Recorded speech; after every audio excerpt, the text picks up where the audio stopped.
to everyone present here today, all the dignitaries, chief guests, guest of honors, all the researchers and the students. May I request to all the dignitaries to garland the portraits of Chhatrapati Shivaji Maharaj, Padma Shri Dr. Vithalrao Vikhe Patil, Padma Bhushan Dr. Balasaheb Vikhe Patil, and late Savitribai Phule.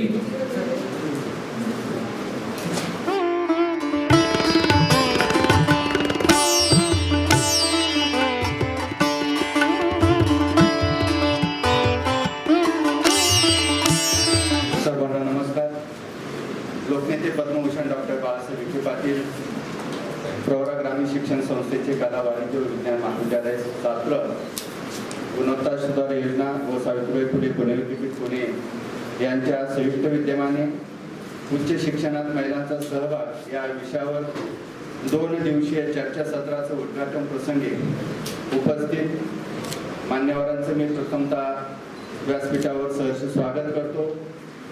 या 2 दिवसीय चर्चासत्राचं उद्घाटन करण्यासाठी आज व्यासपीठावर प्रमुख अतिथी म्हणून उपस्थित राहिलेल्या जगातील सर्वोच्च आंतरराष्ट्रीय नोबेल पीस पुरस्कारासाठी नामांकित आणि 3 तपापेक्षा जास्त समाजसेवेची तपश्चर्या करणाऱ्या बेटी बचाव चळवळीच्या आद्यप्रवर्तक, एक अष्टपैलू व्यक्तिमत्व, सामाजिक शांती प्रस्थापनेसाठी पुढाकार घेणाऱ्या आणि नेहमी समाजाचा महायज्ञ चालवणाऱ्या अशा आजच्या या कार्यक्रमाच्या प्रमुख मार्गदर्शक डॉक्टर सुधा कांकरिया मॅडम, त्याचप्रमाणे या कार्यक्रमासाठी दुसऱ्या प्रमुख अतिथी म्हणून उपस्थित असणाऱ्या माननीय मधुगीता सुखात्मे मॅडम याही या कार्यक्रमासाठी उपस्थित राहिलेले आहेत। मॅडमचा समाज जागृती, कायदेविषयक हक्क, मानसिक सक्षमीकरणासाठी सतत मॅडम या ठिकाणी कार्य करतात। असं एक बहुआयामी व्यक्तिमत्व आज आपल्याला या कार्यक्रमासाठी प्रमुख अतिथी म्हणून लाभलेला आहे। मी या दोन्ही मान्यवरांचं महाविद्यालयाच्या वतीने मनस्वी स्वागत करतो, अभिनंदन करतो। त्याचप्रमाणे या कार्यक्रमासाठी आपल्या संस्थेच्या मुख्य कार्यकारी अधिकारी, ज्यांना डायनेमिक लेडी या नावानं ओळखलं जातं, अशा माननीय डॉक्टर सुष्मिता विखे पाटील मॅडम याही या कार्यक्रमासाठी आवर्जून वेळ घेऊन आपल्यामध्ये उपस्थित राहिल्या, त्यांचे मी महाविद्यालयाच्या वतीने सहर्ष स्वागत करतो। या कार्यक्रमाचे अध्यक्ष म्हणून आपल्या महाविद्यालयाच्या स्थानिक सल्लागार समितीचे सन्माननीय सदस्य आणि प्रवरा ग्रामीण शिक्षण संस्थेचे संचालक ॲडव्होकेट अप्पासाहेब दिघे पाटील हे या कार्यक्रमाचे अध्यक्ष म्हणून लाभलेले आहेत, त्यांचे मी महाविद्यालयाच्या वतीने सहर्ष स्वागत करतो। त्याचप्रमाणे व्यासपीठावर माननीय श्री पवन वर्मा साहेब हे आहे काउन्सिलर। त्याचप्रमाणे या कार्यक्रमासाठी प्रमुख अतिथी म्हणून लाभलेल्या आपल्या स्थानिक व्यवस्थापन सल्लागार समितीच्या दुसऱ्या सदस्य माननीय मंदाताई डुकरे पाटील, त्याचप्रमाणे या महिला दिनाच्या कार्यक्रमानिमित्त आणि विशेषतः उच्च शिक्षणात महिलांचा सहभाग हा कार्यक्रम घेण्यासाठी ज्यांनी आम्हाला मोलाचं सहकार्य केलं अशा गायत्री म्हस्के मॅडम याही या कार्यक्रमासाठी उपस्थित आले, त्यांचं मी महाविद्यालयाच्या वतीने आपल्या सर्वांच्या वतीने सहर्ष स्वागत करतो। या चर्चासत्राच्या समन्वयक डॉक्टर जयश्री शिंगर, आपल्या महाविद्यालयातील 3 शाखेचे समन्वयक, त्याचप्रमाणे महाविद्यालयातील माझे सर्व सहकारी प्राध्यापकेतर कर्मचारी, विविध महाविद्यालयातून आलेले प्राध्यापक, संशोधक, विद्यार्थी, कर्मचारी, पत्रकार या सर्वांचं मी प्रथमतः आपल्या सर्वांच्या वतीने सहर्ष स्वागत करतो। 8 मार्च रोजी सर्व स्तरावर महिला दिन साजरा करण्यात आला, परंतु खऱ्या अर्थाने कृतीतून हा महिला दिन साजरा करणारी संस्था म्हणून प्रवरा ग्रामीण शिक्षण संस्थेचं नाव या ठिकाणी अग्रक्रमाने घेतलं जातं, त्याचा मला मनस्वी अभिमान वाटतो। अहिल्यानगरच्या जिल्हा परिषदेच्या माजी जिल्हा अध्यक्षा सौ शालिनीताई विखे पाटील यांच्या मार्गदर्शनाखाली व माननीय डॉक्टर सुष्मिता विखे पाटील मॅडम यांच्या नेतृत्वाखाली आपल्या संस्थेची जी वाटचाल आहे ती वेगाने सुरू झालेली आहे।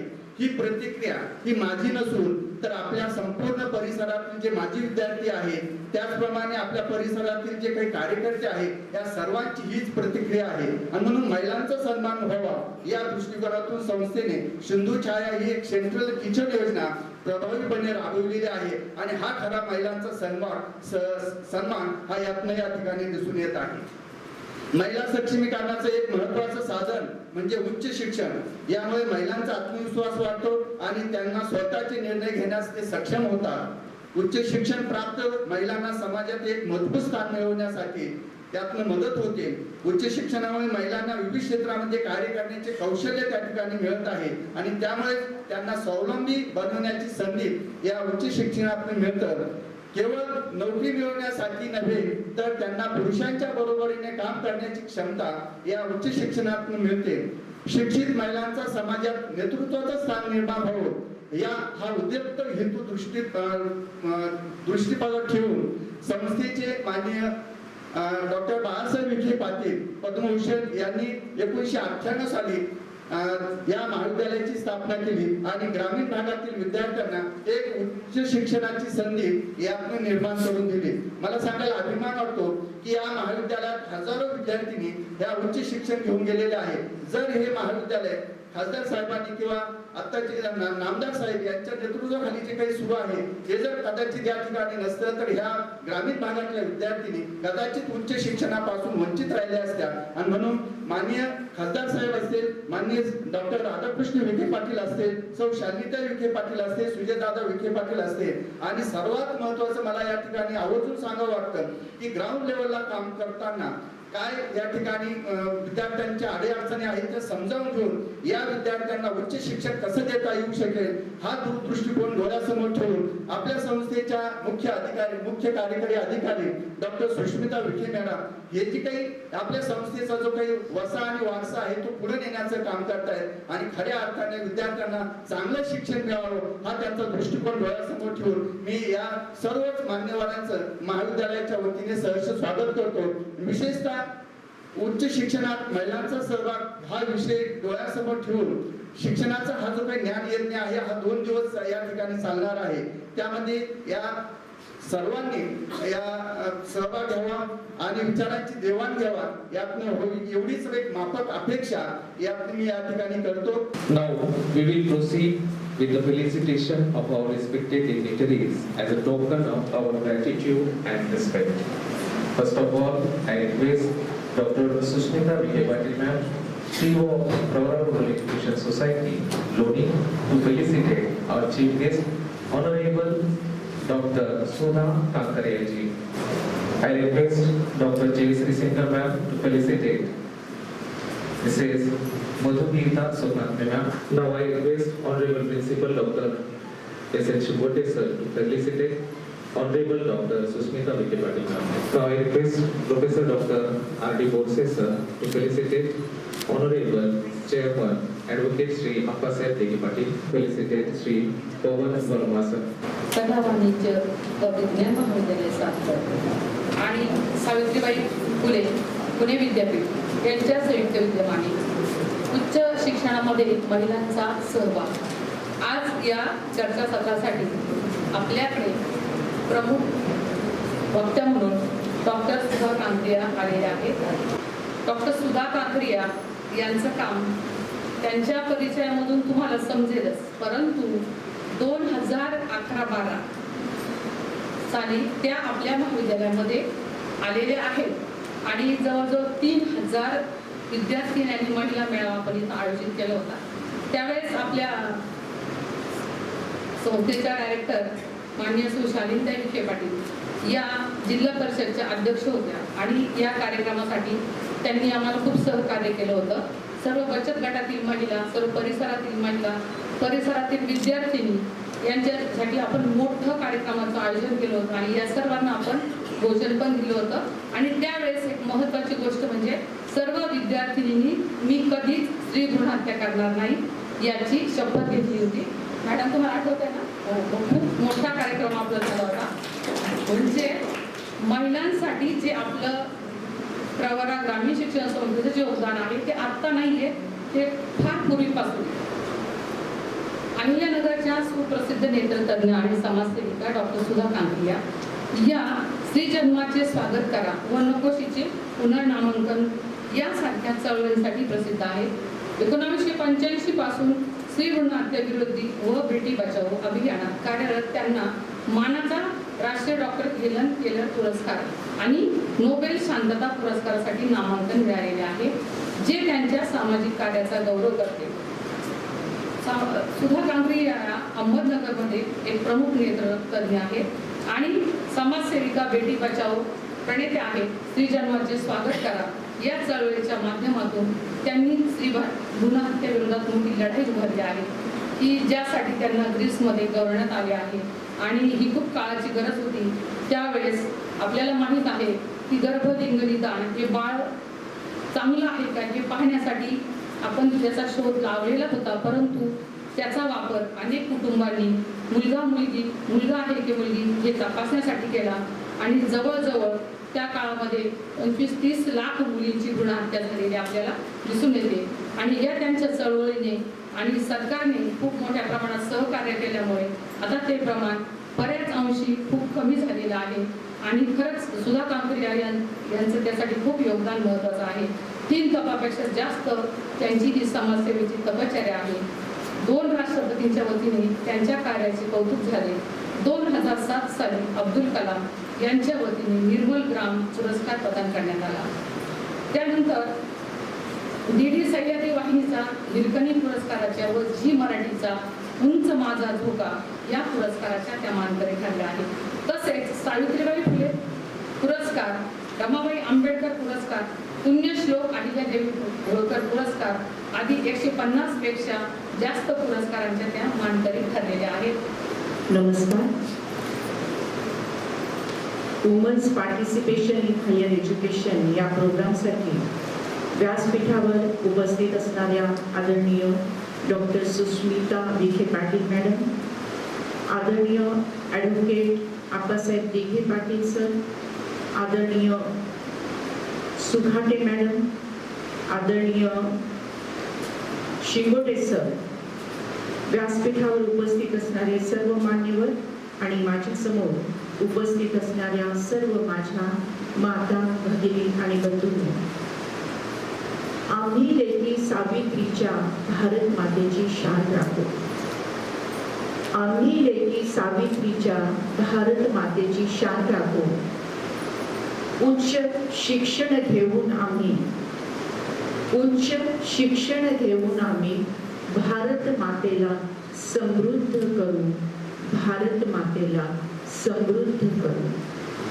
सर्वप्रथम मी परमपूज्य सावित्रीबाई फुले यांच्या कार्याला वंदन करते.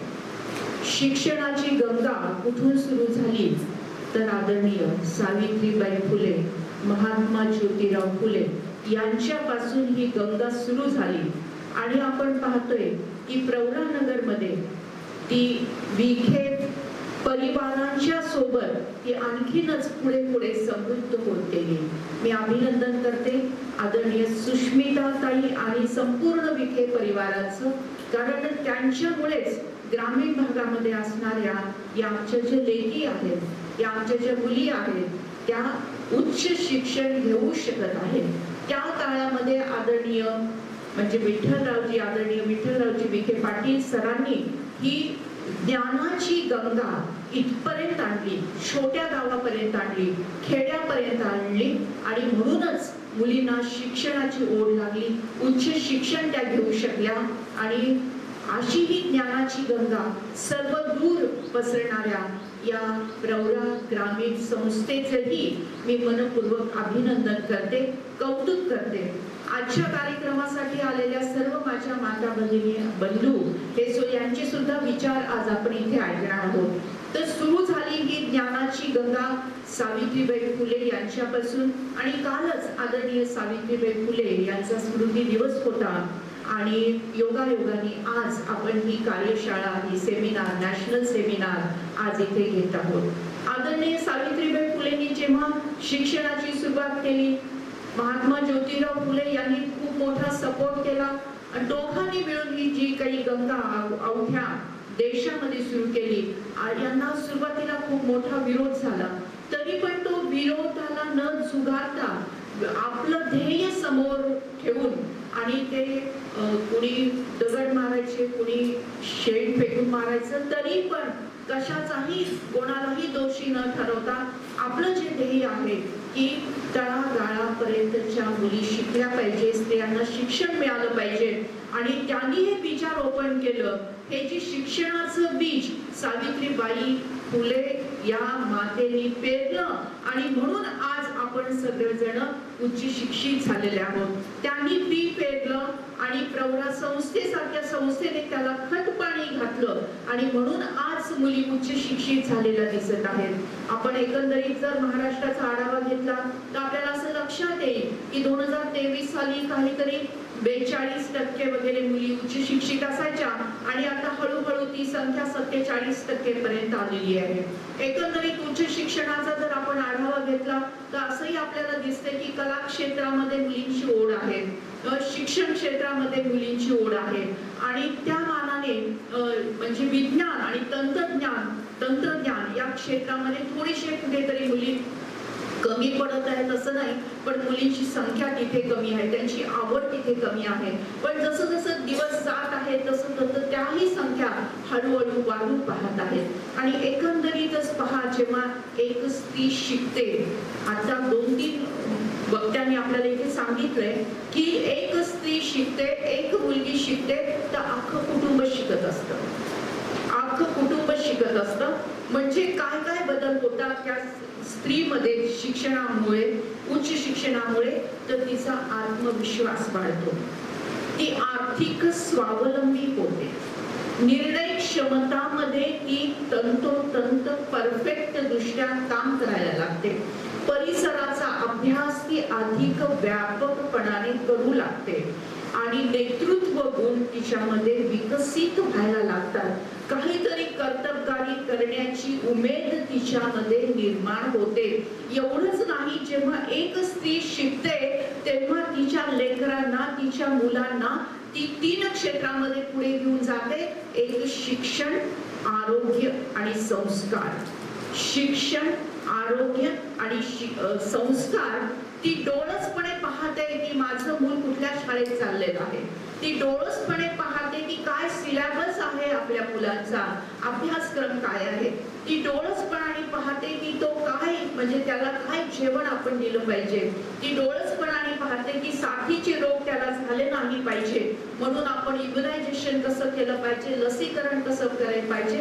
ती डोळसपणे पाहते की गुळ शेंगादाण्याचा लाडू जर मी दिला माझ्या मुलांना तर त्याच्यामधून प्रोटीन त्यांना मिळणार आहे. ती डोळसपणे पाहते की हिरवा पालेभाज्या जर आपण मुलांना देऊ केला तर त्यातून जीवनसत्व त्याला मिळणार आहे. म्हणजे एक शिकलेली स्त्री जी आहे ती मुलांना चांगलं शिक्षण देते, मुलांच्या शिक्षणामध्ये तिचा मोलाचा सहभाग असतो की ते अभ्यासक्रम काय आहे आणि त्या अभ्यासक्रमानुसार ती कसा होमवर्क केला पाहिजे, रोजच्या रोज मुलांनी होमवर्क केलाय किंवा नाही, किंवा निरोगीपणाच्या ज्या सवयी आहेत, नख कापले पाहिजे, केस कापले पाहिजेत, हात धुवून जेवण केलं पाहिजे वगैरे वगैरे सुद्धा ती अधिक डोळसपणाने पाहत असते. म्हणजे मुलांच्या शिक्षणाबद्दल, त्या मुलांच्या आरोग्याबद्दल आणि त्यासोबतच मुलांच्या निर्णय क्षमतेमध्ये सुद्धा ती मोठा बदल करत असते. मुलांना संस्कार करत असताना केवळ प्राचीन काळातून आलेले संस्कार पुढे नेण्यासाठी काम करत नाही, तर आता आधुनिक युगामध्ये काय संस्कार असले पाहिजे, मोबाईल पासून दूर राहिलं पाहिजे, मैदानी खेळ खेळले पाहिजे, शुभ करोती म्हटली पाहिजे, यासोबत संगणकाची सुद्धा ओळख झाली पाहिजे. असा जो काही संस्कार 21व्या शतकामध्ये जो हवा आहे तो संस्कार देण्याचं कामही ही उच्च शिक्षित माता करत असते. म्हणजे स्वतःमध्ये आत्मविश्वास, व्यक्तिमत्व गुणांचा विकास, कुटुंबामध्ये कुटुंब कसं सक्षम होईल, कसं आर्थिक दृष्ट्या बलवान होईल आणि त्या सोबतच मुलांच्या शिक्षणासाठी, आरोग्यासाठी, संस्कारासाठी सकारात्मक असं सामाजिक परिवर्तन होण्याकडे तिचा ओढा असतो. एवढंच नाही, एक स्त्री जेव्हा शिकते, जेव्हा ती उच्च शिक्षण घेते, त्यामुळे ती समाजाकडे डोळसपणे पाहत असते. समाजामध्ये असलेले प्रश्न काय आहेत, समाजामध्ये पाणी कसं येतंय, आमच्या गावात आज पाणी कसं आलंय, शहरामध्ये पाणी कसं आलेलं आहे, दूषित तर नाही ना, वेळेवर तर आलेलं आहे ना, आणि बरोबर सुटलेलं आहे किंवा नाही, किंवा हे सुद्धा ती पाहत असते की बाबा बालविवाह होतात ते खेडोपाडी, ते आपल्याला टाळले पाहिजे. स्त्री भ्रूण हत्या होतीये आजूबाजूला, त्याकडे आपलं लक्ष असलं पाहिजे, ते कायमस्वरूपी थांबलं पाहिजे. असे जे काही सामाजिक प्रश्न आहेत, त्या सामाजिक प्रश्नांना समजून घेऊन ते सामाजिक प्रश्न सोडवण्यासाठी ही उच्च शिक्षित असलेली स्त्री पुढे येते, त्याचा ती अभ्यास करते, आणि त्यासाठी मग सरकार बरोबर, मग NGO बरोबर, किंवा गावकऱ्यांबरोबर, किंवा नागरिकांबरोबर एकत्र येऊन काय सामाजिक लढा आपण दिला पाहिजे याची ती बांधणी करत असते. म्हणजे जेव्हा एक स्त्री शिकते, जेव्हा ती उच्च शिक्षित होते, तेव्हा ती सकारात्मक सामाजिक परिवर्तनाची नांदी असते. तेव्हा ती सकारात्मक सामाजिक परिवाराची नांदी असते. आणि दुसरं, जेव्हा एक स्त्री शिकते तेव्हा देशाकडे पाहण्याचा सुद्धा तिचा दृष्टिकोन हा विस्तारला जातो. आणि जेव्हा अशा अनेक स्त्रिया उच्च शिक्षित होतात तेव्हा आर्थिक बळकटीकरण, देशाची अर्थव्यवस्था जेव्हा आपण पाहतो तेव्हा एकंदरीत नागरिक जेव्हा काम करतात, कार्यसंस्कृतीच्या प्रवाहामध्ये येतात, तेव्हा सगळ्यांच्या मिळून जी काही इन्कम असतं आणि ती आर्थिक जी सुधारणा आहे ती म्हणजे 50% जर महिला आपल्या उच्च शिक्षित झाल्याच नाहीत किंवा त्या शिकल्याच नाहीत तर मग जो काही दुर्बलता ज्याला आपण म्हणतो की राष्ट्रामध्ये आर्थिक बळकटीकरण जर यायचं असेल, राष्ट्राची खरोखर सर्व दृष्टीने, सर्वांगीण दृष्टीने जर प्रगती व्हायची असेल तर 2 चाकावर चालणारं हे जीवन आहे. एक स्त्री आणि एक पुरुष एकच पळत गेलं चाक आणि दुसरं नाही पळालं तर ते वेग घेऊ शकत नाही, स्पीड घेऊ शकत नाही. जे काही आपण उद्दिष्ट घेतलेले आहे तिथपर्यंत ते पोहोचू शकत नाही. पण दोन्ही चाक तेवढ्याच ताकदीने पुढे पुढे गेले तर मग देशाची प्रगती निश्चित होणार आहे. म्हणून प्रगत देशाची गुरुकिल्ली, समृद्ध देशाची गुरुकिल्ली म्हणजे उच्च शिक्षित स्त्री आहे. प्रगत देशाची गुरुकिल्ली, समृद्ध भारताची गुरुकिल्ली कुठली आहे तर ती उच्च शिक्षित स्त्री आहे. म्हणून ही शिक्षणाची गंगा आता खेडोपाडी पोहोचली आहे. तरी पण उच्च शिक्षणाकडे अनेक बरेच अडथळे आहेत. त्या अडथळ्यांचा जर आपण विचार केला तर आपल्याला असं दिसून येईल की काही गरीब लोक आहेत की ज्यांना फी भरायला पैसे नाहीत, किंवा काही असे कौटुंबिक जबाबदारी मुलींवर असतात की घरामध्ये 4 लेकरं आहेत, त्याच्यामध्ये एक मुलगी आहे, 3 मुलं आहेत, तिच्यापेक्षा लहान लहान लेकरं आहेत.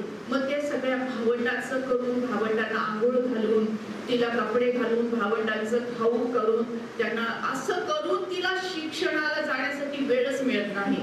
म्हणजे कौटुंबिक जबाबदारी पण तिच्यावर आहे.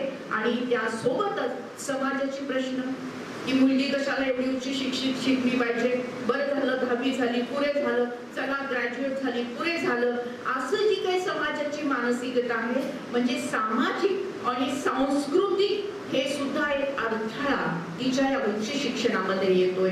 म्हणजे आर्थिक बाजू असेल, कौटुंबिक जबाबदारी असेल किंवा सामाजिक आणि सांस्कृतिक अडथळा हे तिच्यामधले अडथळे आहेत.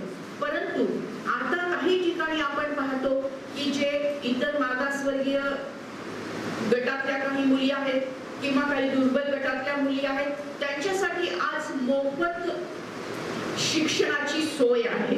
आणि यासाठी आपल्याला सरकारसाठी टाळ्या वाजवल्या पाहिजेत की त्यांनी उच्च शिक्षण घेणाऱ्या आपल्या मागासवर्गीय किंवा इतर OBC या महिलांसाठी, या युवतींसाठी शिक्षण मोफत केलेलं आहे.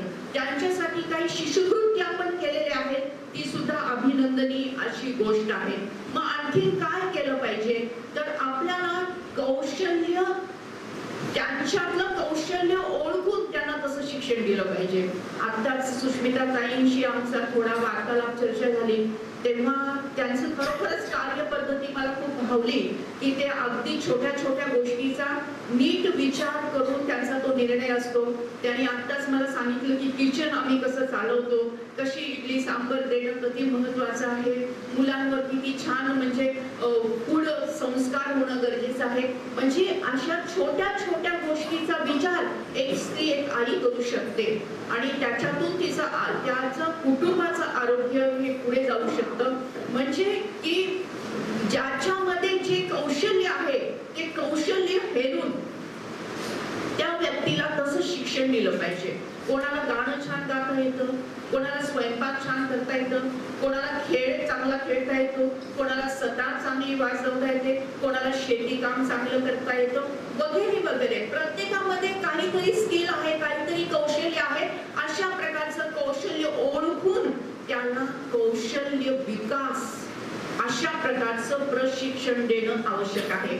आणि उच्च शिक्षणासाठी जेव्हा महाविद्यालयामध्ये जेव्हा मुली शिकत असतात त्यांचा कल लक्षात घेऊन समुपदेशन करण्याचं सुद्धा एक प्रकारची योजना असायला हवी, जेणेकरून की अशा हसागत मुलीच आहेत त्यांना आपल्याला या क्षेत्रामध्ये न्यायचं असेल तर त्याची माहिती आपल्याला सांगितली पाहिजे. मग समुपदेशन जेव्हा मुलींशी होतं तेव्हा त्यांना तो विषय नीट समजून सांगितला जातो, त्यांना समजला जातो, त्यांच्या मनामध्ये ओढ निर्माण होती की चला आपण ही हे करू शकतो आणि त्याप्रमाणे त्या उच्च शिक्षणाकडे पुढे जाऊ शकतात. अनेक वेळा असं होतं की उच्च शिक्षण घेता घेता मुलींची लग्न पण होतात, लग्न झाल्यानंतर संसारासोबत मुलं सुद्धा आली. मग अशा वेळेस त्यांना काय सुविधा दिल्या पाहिजेत जेणेकरून मग त्यांचं जे काही आत्मविश्वास तर आहेच आहे पण त्यासोबत त्यांची कार्यप्रणाली अधिक चांगल्या प्रकारे त्यांना कार्यसंस्कृतीमध्ये आपला योगदान देता येईल. ते म्हणजे प्रसूतीच्या ज्या काही रजा आहेत त्या त्यांना मिळाल्या पाहिजेत आणि प्रसूती नंतर सुद्धा बाल संगोपन करण्यासाठी कामाच्या ठिकाणी सुविधा असली पाहिजे. हिरकणी मंच आपल्या सगळ्यांना माहिती आहे, रेल्वे स्टेशन मध्ये, बस स्टेशन मध्ये, एअरपोर्टच्या तिथे की बाळ छोटा आहे आणि बाळाला भूक लागणारच आहे, बाळाचं संगोपन करावंच लागणार आहे.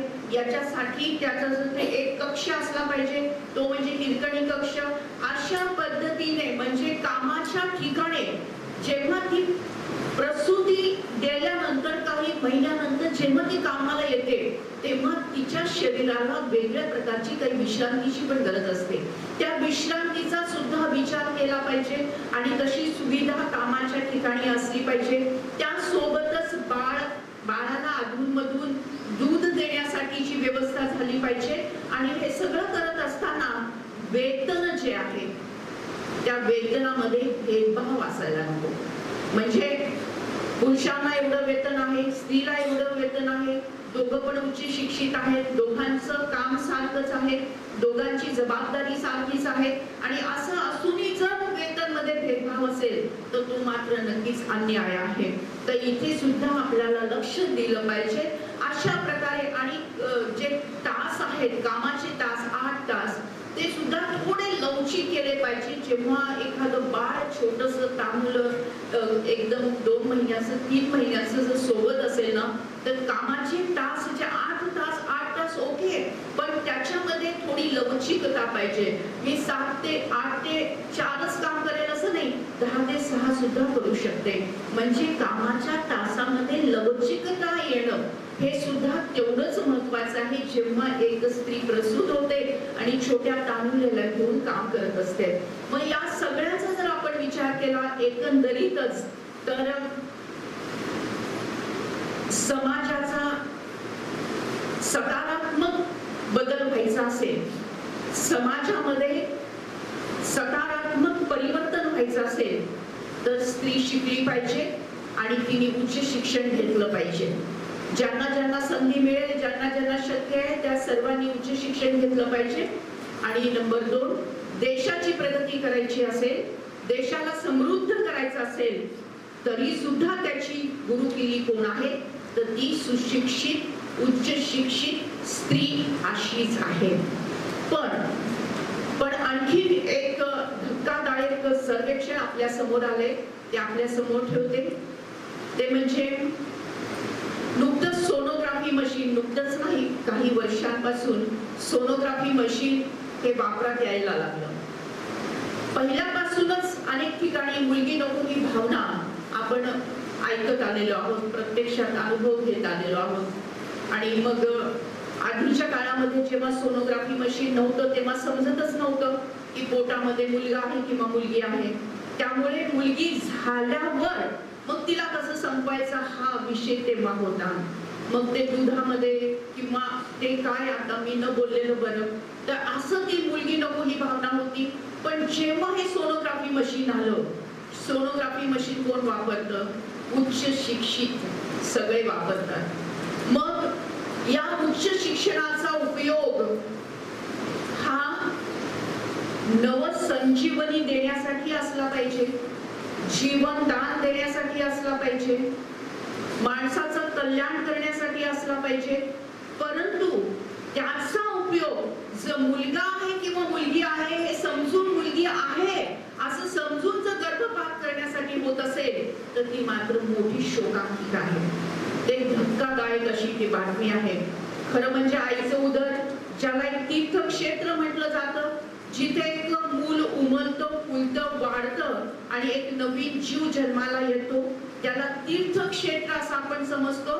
पण स्त्री भ्रूण हत्या करून चिमुकलीला गर्भातच मारून टाकून ते तीर्थक्षेत्र असलेल्या आईच्या उदराला स्मशानभूमी करण्याचं महापाप आज आपल्याला इथे होताना दिसत आहे. मग हे महापाप आपल्याला ताबडतोब संपवलंच पाहिजे. ही जी चिमुकली आहे, ही जी मुलगी आहे, आईच्या पोटात आहे, आईच्या गर्भात आहे, ती आपल्या आईला म्हणते की आई, तुझं बाबांचं, आजींचं, आजोबांचं बोलणं काल रात्री ऐकलं मी आई.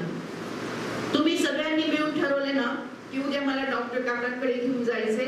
नको का आई, नको, असं करू नको ग, मला डॉक्टर काकांकडे घेऊन जाऊ नको का आई. ते डॉक्टर काका मोठं मोठं शस्त्र घेतील ग, माझ्या डोक्याच्या चिंध्या चिंध्या करून टाकतील ग, एवढेशे नाजूकशे कोमलशे माझे हातपाय आई तोडून टाकतील ग, आणि रक्तबंबाळ झालेला माझा हा देह आई उकड्यावर फेकून देतील, कुत्री येतील, झडप घालतील, तोंडात पकडतील, गल्लीवर फिरवतील गाई.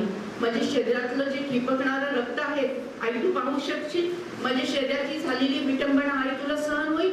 नाही आई, नाही, तू असं करू शकणार नाही ग आई, मला मारू नको ग, मी तुला कुठलाही त्रास देणार नाही ग, मला लाडू नको, पेढे नको, करंजी नको, काही गोडधोड नको ग, कालची उरलेली शिळी असलेली भाकरी सुद्धा आई मला चालेल ग, पण आई मला जन्म घेऊ दे ग, मला तुझ्या मांडीवर खेळायचे, आजी आजोबांच्या गोष्टी ऐकायचे, तुझं बोट पकडायचे, बाबांचं बोट पकडायचे, शाळेमध्ये जायचे, खूप खूप शिकायचे ग आई मला, पण कधी तू मला जन्म दिला तरच ना. वेळ नाही गेली अजून हाक देते मी तुला, वेळ नाही गेली अजून हाक देते मी तुला, खुडू नको कळी आई, खुडू नको कळी आई, देश घडवायचा आहे मला, देश घडवायचा आहे मला. अशी आज अशी हाक ही चिमुकली आपल्याला देत आहे.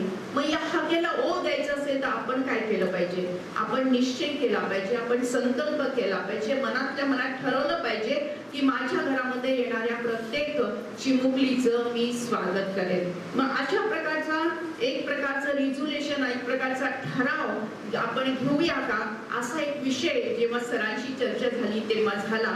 आणि त्याच्यासाठी एक छोटीशी योजना ही माझ्या मनात आली. ती योजना अशी आहे की समजा आपल्या महाविद्यालयामध्ये साधारणतः किती विद्यार्थिनी आहेत? 650 विद्यार्थिनी आहेत, बरोबर आहे. जर म्हणजे आपण असं समजूया की हे महाविद्यालय म्हणजे कुटुंब आहे, महाविद्यालय म्हणजे कुटुंब आहे, आणि या कुटुंबामध्ये जर कोणाच्या घरी मुलीचा जन्म झाला तर आपण प्रत्येकाने 10 रुपयाचं योगदान द्यायचं. 10 रुपये देणं कोणाला अवघड आहे का? अवघड आहे का? नाही. मग प्रत्येकाने जर 10 रुपयाचं जर आपण योगदान दिलं तर 600 जर असतील तर किती रुपये जमा होतील? 6000 रुपये त्यातून जमा होतील आणि हे 6,000 रुपये जर आपण तिच्या नावाने फिक्स डिपॉझिट मध्ये ठेवले तर ती 10वीची परीक्षा जेव्हा ती उत्तीर्ण होईल तेव्हा जे काही अमाऊंट होईल ती तिच्यासाठी पुढच्या शिक्षणासाठी उच्च शिक्षणासाठी ती कामी येणार आहे. असाच ठराव आम्ही पुण्यामध्ये BGS कॉलेजमध्ये केला. आता त्याला ठराव करूनही आता 12-15 वर्ष झाले आणि त्यांच्याकडे ती लखोपती योजना झाली. म्हणजे त्यांच्या महाविद्यालयाची संख्या जास्त आहे आणि ते 100 रुपयेचा योगदान देतात. त्यामुळे प्रत्येक मुलगी इथे लखोपती होते. तसंच आम्ही स्कूलमध्ये ही योजना सुरू केली. परवाच आदरणीय शालिनीताई होत्या माझ्या सोबत कार्यक्रमामध्ये श्रीरामपूर राहता तालुक्यामध्ये स्वामी विवेकानंद स्कूलमध्ये. तर इथे सुद्धा प्रत्येक मुलगी लखोपती झाली. तर अशा पद्धतीने लखोपती जरी समजा नाही झाली पण 10 रुपये देणं कोणाला अवघड नाही. 100 रुपये दिले तर लखोपती होईल. पण 10 रुपयाने आपण सुरुवात करू शकतो की तिच्या उच्च शिक्षणासाठी आपण ही तरतूद करू शकतो. तर अशा प्रकारची विनंती मी आदरणीय सरांना केली होती. सरांनी तो प्रस्ताव सांगितला. तर आज मी आपणा सर्वांना आव्हान करेन की आपल्या महाविद्यालयामध्ये जर मुलीचा जन्म झाला आणि तिच्या उच्च शिक्षणासाठी तिच्या जन्माच्या स्वागतासाठी आता इथे जे उपस्थित आहेत त्यांना ते कोण कोण 10 रुपये देऊ शकतील? हात उंच आणि मोठा करा. येस, सगळेजण देऊ शकतील. राईट.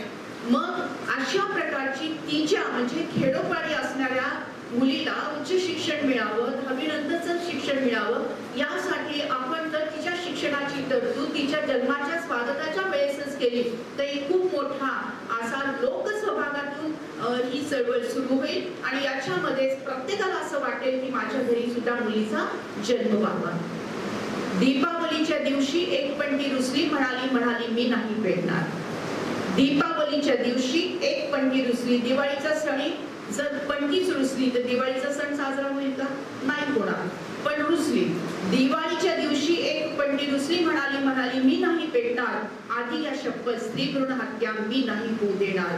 दिवाळीच्या सणाला नको का बहीण ओवाळायला? दिवाळीच्या सणाला नको का बहीण ओवाळायला? औक्षण भावाचे नको का करायला? भाऊ बहिणीचा हा स्नेह अमृताचा ठेवा.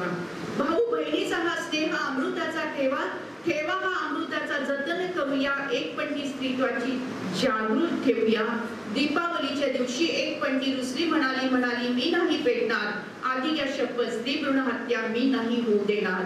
म्हणूनच म्हणते आता तरी विचार करा. म्हणूनच म्हणते आता तरी विचार करा. वंशाचा दिवा खरा कोण तुम्ही ओळखा.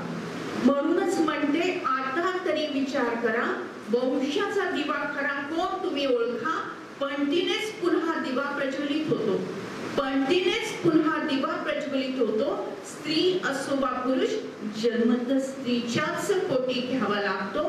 आईची महती कशाला हवी सांगायला. आईची महती कशाला हवी सांगायला. चला सज्ज होऊया स्त्री जन्माचे स्वागत करायला. स्त्रीला उच्च शिक्षण देण्याला. अशा प्रकारचं वातावरण आपल्याला निर्माण करायचं आहे. म्हणून मी आपणा सर्वांना एक छोटीशी विनंती करेन की आपण एक सामूहिक प्रतिज्ञा घेण्यासाठी आपल्या जागेवर उभं राहू. भारत माझा देश आहे. सारे भारतीय माझे बांधव आहेत. माझ्या या देशात स्त्री पुरुष समानता नांदावी यासाठी मी सदैव प्रयत्न करेन. मी स्त्री भ्रूण हत्या करणार नाही. करू देणार नाही. मी स्त्री जन्माचे स्वागत करेन. त्याविषयी जनजागृती करेन. तिला शिक्षण उच्च शिक्षण देण्याचा प्रयत्न करेन. अशी शपथ सर्वांच्या साक्षीने आम्ही घेत आहोत. हात खाली घ्यायचे आणि भारत मातेचा जय जयकार उंच आवाजात करायचे. हात उंच करून भारत माता की जय. वंदे मातरम. धन्यवाद. ग्रामीण शिक्षण संस्थेच्या सर्व CEO आदरणीय सुष्मिता विखे मॅडम यांना मी विनंती करतो की त्यांनी आम्हाला मार्गदर्शन करावे. Respected dais, all the faculty members and my dear students. Good afternoon. I think एवढ्या इमोशनल, इम्पॅक्टफुल आणि रियालिटी चेक असलेल्या स्पीच नंतर माझं स्पीच नॉट इवन 1% असणार आहे कुठे. आणि खरं सांगायला गेलं तर आज आल्यावर टॉपिक पहिलं ChatGPT वर बघितलं काय आहे. And then I read that the topic was about higher education. I don't know, हा कदाचित जनरेशनचा फरक असेल, हा कदाचित अनुभवाचा फरक असेल, बॅकग्राऊंडचा फरक असेल. रियालिटी जी त्यांनी दाखवली ती तितकीच खरी आहे. ज्या रियालिटीमध्ये माझं बालपण गेलं, ज्याच्यात मी वाढले, ती तितकीच खरी आहे. सो नाण्याच्या दोन्ही बाजू आहेत. नाणं आपलंच आहे. I can talk about my self, where I was born, the family I was born in. आणि कदाचित फॉर हायर एज्युकेशन हा जो विषय आहे, कारण आजीला माझ्या ज्यावेळेस मी समाजकारणात बघितलं, माझ्या आईला मी रोजच्या समाजकारणात बघते, आणि ज्याच्यातून खरं फॅमिलीमध्ये चर्चा होताना आम्ही त्याच्यात आहोत. बऱ्याचदा हा विषय सोशल कॉस्टचा बऱ्याचदा डिस्कशन मध्ये यायचा. प्रत्यक्षात तो घडताना अनुभवला ज्यावेळेस मी आठवते कुणीतरी तसं ज्यावेळेस सोनोग्राफीचा गैरवापर झाला, मग ती एक पोलीस केस बनली, वेल नोन फॅमिली होती आणि ते दाबण्याचा प्रयत्न झाला. आय रिमेंबर मी 6th किंवा 7th क्लासमध्ये असेल, आणि त्यावेळेस आय वॉज व्हेरी प्राऊड की त्या बाजूनी माझ्या फॅमिलीतले एकही जण उभा राहिला नाही. आणि मग जी काय त्याला नंतर पॉलिटिकल कॉस्ट हा शब्द दिला गेला, I have no idea how this works, कारण त्यावेळेस ते वयही नव्हतं. कमिंग बॅक टू टुडे, मला परवा एक इंटरव्ह्यू झाला पॉडकास्टमध्ये, त्याच्यावर विथ रिलेशन टू दिस एक प्रश्न विचारला गेला की महाराष्ट्रामध्ये आजकाल पोझिशनच्या टोकन बेस्डवर असतात आणि खरं तर पुरुष चालवतात. तुमचं याच्याविषयी काय मत आहे? आणि I told them only, me simple भाषेत उत्तर त्याचं एकच दिलं, महाराष्ट्रामध्ये काय होतं याच्यावर मी बोलणं योग्य नाही, कारण ती टिप्पणी पर्सनल, त्याला एक वेगळं अँगल येईल. मी माझ्या स्वतःविषयी बोलू शकते. माझ्या आजी स्वर्गवासी सिंधुताई विखे पाटील, माझे आजोबा 35 वर्ष खासदार होते, पण सगळा बॅकबोन माझी आजी होती. सगळ्यांचा सांभाळ करणं, मतदारसंघ सांभाळणं, शेती सांभाळणं, मुलांना वाढवणं, नात्यागोत्यातल्या त्या जबाबदाऱ्या घेणं हे माझ्या आजीने केलं. त्यामुळे त्या घरात डिसिजन मेकर माझी आजी होती. माझे वडील आज 35 वर्षाचा आमदार आहेत, तर सगळा मतदारसंघ माझी आई सांभाळते. सखाच्या, दुःखाच्या, लग्नाच्या सगळ्या समारंभांमध्ये ती असते. सो डिसिजन मेकर माझी आई आहे. आणि ज्यावेळेस माझी वेळ येते, माझे वडील नुसतं नावाला म्हणत नाही, CEO आहे, माझी मुलगी सही करायला ठेवलंय. मी जिथे चुकले त्या चुकेंना बरोबर घेऊन कशी सुधारता येईल याच्यासाठी माझे वडील माझ्या मागे उभे राहिले. So I don't come from something called a spoken family, but yes, ज्या फॅमिलीतून मी येते तिथे तेवढ्याच विश्वासाने तो पुरुष तेवढ्याच विश्वासाने सुद्धा आमच्या मागे उभे राहिला, हे सुद्धा म्हणावं लागेल. Everyone talks about women empowerment. I say yes, we are here. एक मुलगी शिकली, प्रगती झाली, गाव शिकतं, शाळा शिकते, सगळं आहे, पण त्याच ठिकाणी पुरुषाचा रोल सुद्धा तेवढाच महत्वाचा आहे. तो सुद्धा तेवढाच ओपन माइंडने त्या स्त्री मागे उभे राहायला पाहिजे. विदाउट, जसं या म्हटलं, ते 2 चाक आहे, ते जर एकत्र चालले तर आपण पुढे जाणार आहे. नुसतं स्त्रिया पुढे जाऊन चालणार आहे का? नाही चालणार आहे. बिकॉज आज मी हे बघते बऱ्याचदा, I know women are good administrators. There is no two ways about it, because we are born as multitaskers. त्याच इंटरव्ह्यूचा अजून एक प्रश्न होता, and then I will end my speech.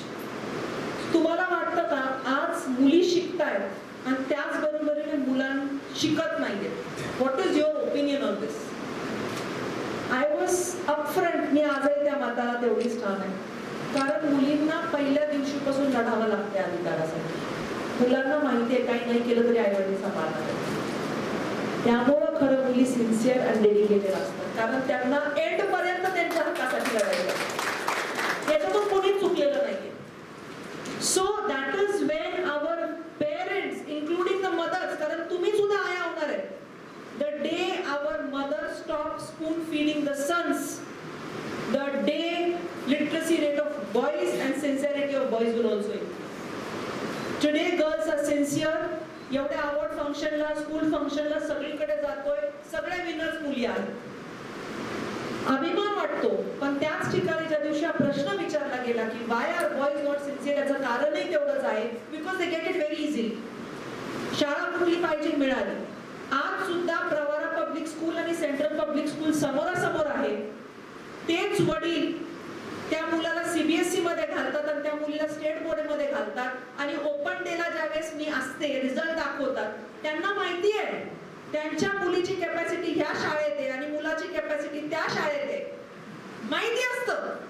पण तरी समाजाचं प्रेशर सगळं घेऊन तो मुलगा एका अशा प्रेशर मध्ये खेळायचा ज्याचं त्याला पेलवत नाहीये आणि ही मुलगी अजून चांगलं करू शकते. पण मग ते पैशांचा विचार तिथे येतो.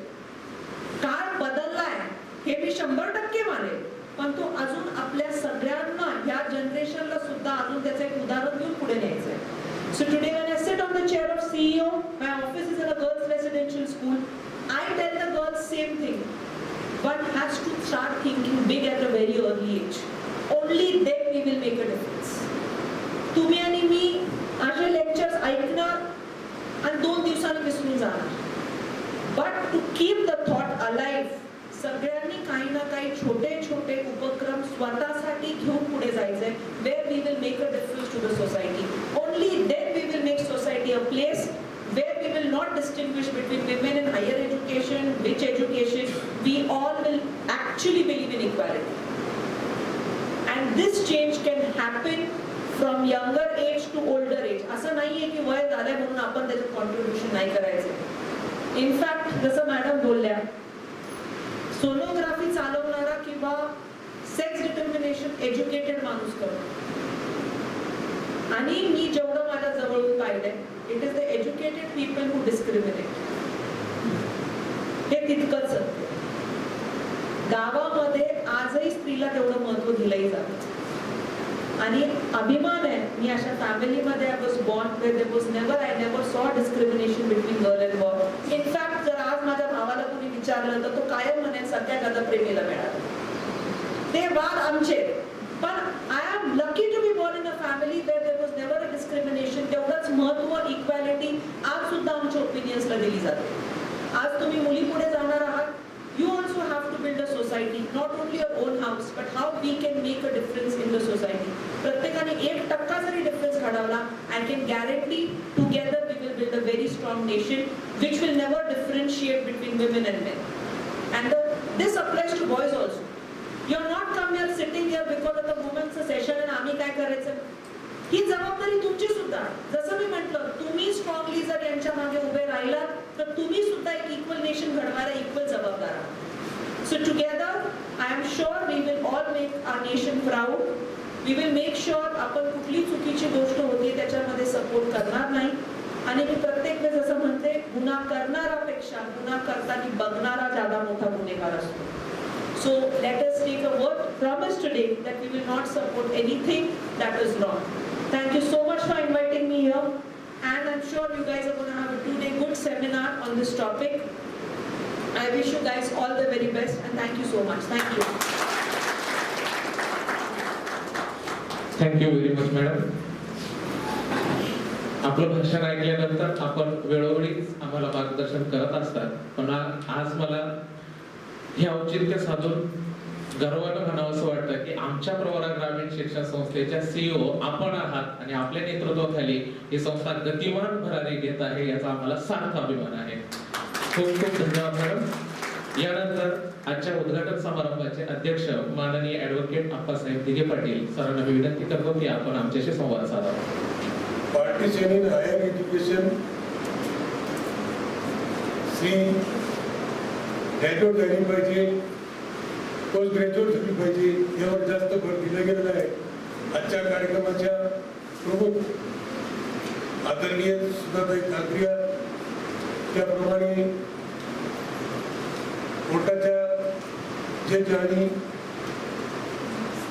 प्रमुख पाहुण्या, त्याप्रमाणे आपल्या एज्युकेशनच्या CEO सुस्मिताताई, सर्व स्टेजवरील मान्यवर, आपण पुढे बसलेले सर्व शुद्ध भगिनींनो, आपण ते आता भाषण ऐकलं, भावनिक आणि सोशल अतिशय चांगलं असं भाषण आपण ऐकलं आहे.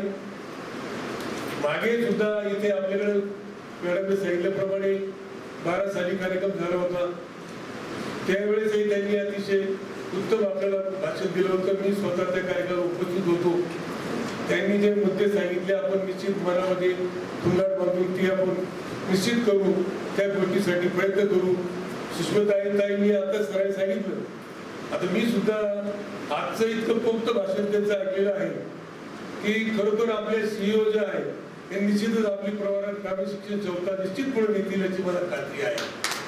आणि आपण आता बघितलं मध्ये प्रिन्सिपल साहेबांनी सांगितलं, सिंगर मॅडमनी सांगितलं, इतके पारितोषिक सुद्धा ते काम करायला मिळालेले आहे.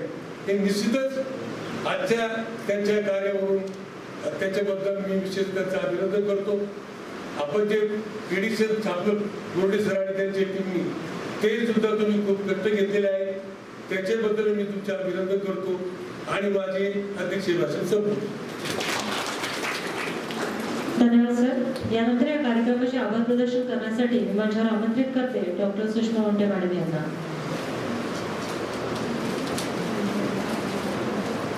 कला वाणिज्य विज्ञान महाविद्यालय सातारा व सावित्रीबाई फुले पुणे विद्यापीठ यांच्या संयुक्त विद्यमाने आज आयोजित 2 दिवसीय चर्चासत्र उच्च शिक्षणातील महिलांचा सहभाग या विषयावर घेण्यात येणाऱ्या चर्चासत्राच्या उद्घाटन प्रसंगी प्रमुख अतिथी म्हणून लाभलेल्या माननीय सुधाताई कांकरिया यांचे मी महाविद्यालयाच्या वतीने आभार मानते. तसेच त्यांच्यासोबत प्रमुख वक्ता म्हणून लाभलेल्या ॲडव्होकेट मधु गीता सुखात्मे मॅडम यांचेही महाविद्यालयाच्या वतीने आभार मानते. तसेच आजच्या कार्यक्रमाच्या उद्घाटन व आमच्या प्रेरणा देणाऱ्या मार्गदर्शक संस्थेच्या CEO doctor Sushmita Vikhe madam यांचेही मी महाविद्यालयाच्या वतीने आभार मानते. तसेच कार्यक्रमाचे अध्यक्ष डॉक्टर ॲडव्होकेट अप्पासाहेब दिघे साहेब यांचेही मी महाविद्यालयाच्या वतीने आभार मानते. तसेच या कार्यक्रमाला विशेष उपस्थित सौ मंदाताई डुकरे पाटील, पवन वर्मा सर, गायत्री नुसते व व्यासपीठावरील उपस्थित सर्व मान्यवरांचे मी आभार मानते. तसेच या कार्यक्रमाचे समन्वयक माननीय प्राचार्य डॉक्टर शिंगोटे सर, संयोजन समितीचे समन्वयक उपप्राचार्य जयश्री सिंगर मॅडम व सर्व समितीचे सदस्य YPSC कोऑर्डिनेटर डॉक्टर केदारे sir, doctor Borse sir, Navale sir यांचेही मी आभार व्यक्त करते. तसेच हा कार्यक्रम आयोजित करताना विविध महाविद्यालयातून येथे उपस्थित असणारे चर्चासत्रासाठी सर्व प्राध्यापक विद्यार्थी यांचे मी आभार मानते. कार्यक्रम घडवून आणण्यासाठी ज्ञात अज्ञात असणारे सर्व सहकारी प्राध्यापक, प्राध्यापक कर्मचारी, सूत्रसंचालन करणारे सूत्रसंचालक व उपस्थित सर्व विद्यार्थी यांचेही मी आभार व्यक्त करते व संयोजन समितीच्या वतीने व अध्यक्षांच्या परवानगीने उद्घाटन प्रसंग कार्यक्रम संपन्न झाल्याचं जाहीर